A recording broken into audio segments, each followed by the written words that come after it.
Hi, I'm Coffee Kevin. For once, the hysterical headline of this clip isn't hype. It implies that many coffee makers don't hold up their quality at a half batch. Why care? Well, I'll tell you why. Many of us, whether we're concerned about conservation of our resources, thrift, perhaps especially those buying more costly coffees, are eager to embrace good practices. Frankly, sometimes when I meet someone and tell them about my public life, including having authored 2 books on coffee, they'll say things like, "Oh man, you must drink a ton of coffee." Well, I don't drink a ton of coffee. I just drink the best coffee. Usually 3 or 4 5-ounce cups per day. They're spread out, and I don't make a practice of drinking leftover this morning's coffee late this afternoon. I live with someone else who enjoys coffee as much as I do. For us, the most practical brewing portion is a 4-cup batch. For this reason, this is among the industry's least catered to segments. I wonder why the race always appears to be on at the Housewares show to outproduce volumes in an era of smaller families, less consumption, and increased cup quality demands. Yes, I remember the good old days.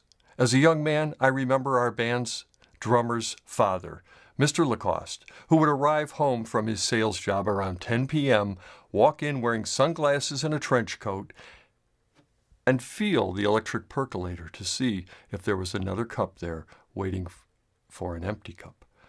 Am I wrong? Are these days long gone? I'm asking, coffee appliance industry. Today, I'm going to brew using the currently being tested Ratio 6 coffee maker. I roasted this coffee fresh yesterday just to increase the freshness test.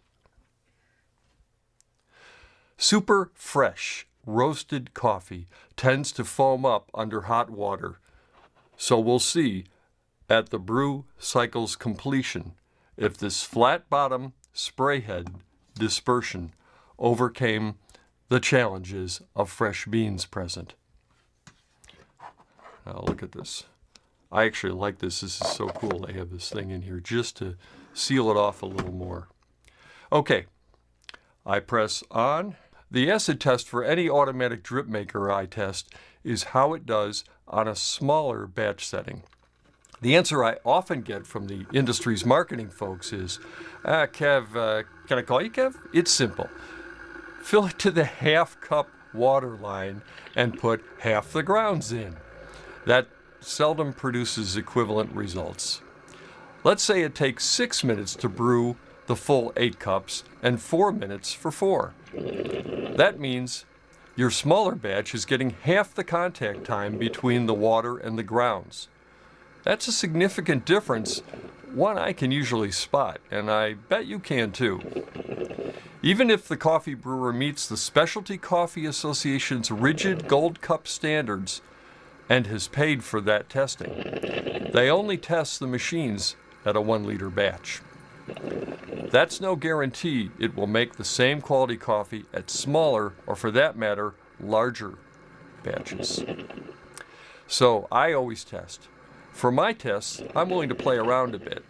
Often I find I can use equivalent grounds measurements such as half batch equals half grounds portions and simply grind a notch or 2 finer in order to slow and extend the contact time. Remember, as you grind finer, you also increase exposed coffee ground surface. So you don't need to extend the contact time to match. Let your taste buds decide when is when. In this case, I'm using the other tweak of my arsenal. Instead of cutting the recipe exactly in half, I've increased the beans volume a bit. This brewer on a full setting they recommend 70 grams. So instead of weighing 35 grams of grounds, I increased that number to 44 grams, the amount the instruction manual recommends for a 5-cup batch. I grind the same as I would for a full batch. Now this brewer is so far doing pretty well. I'm not about to release the test results yet, but it seems to be. I'll tell you what, it's really a complicated brewer for me to get. Often well-made products like this are very hard to test because they've done a great job of shielding the spray head, so I can't really observe it while it's in action. And I have a hard time getting the temperature as it's enclosed, which is what they intend to. And if it doesn't come, it comes out a little lower. Oftentimes the manufacturer will correctly whine that it's cooling off because of the strong air current through the Senate household. But that's something I'll work through all that on my own.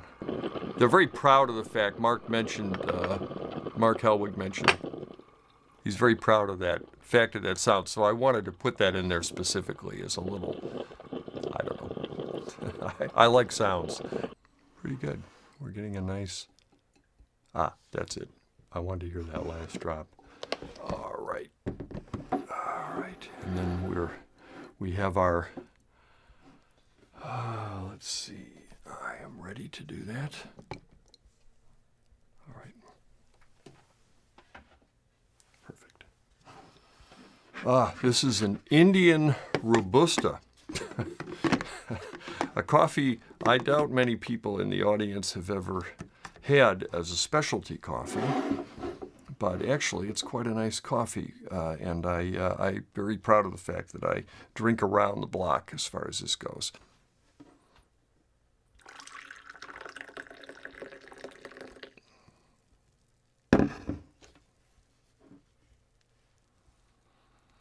It smells pretty full-flavored. Okay, now I'm going to give you one other shot since you've got that one. Let's take a look at this shot. And am I in a good place for that? Yes. Let me pull this off. Oops.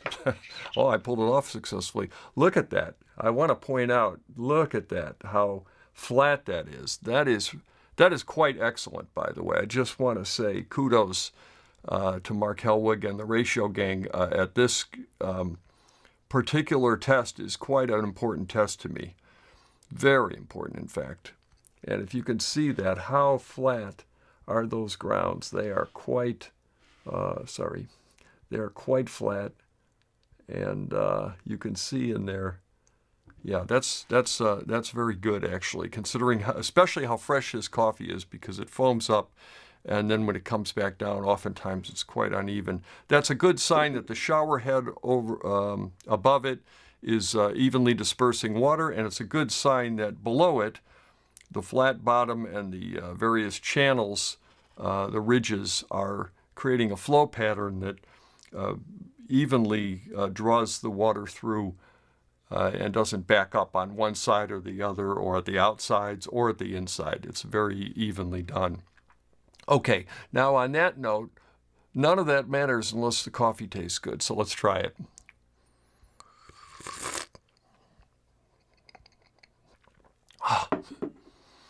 Exactly as you projected, Professor. Yes, thank you. It is actually, this is really, I'm sorry at that. It's very good coffee, very delicious.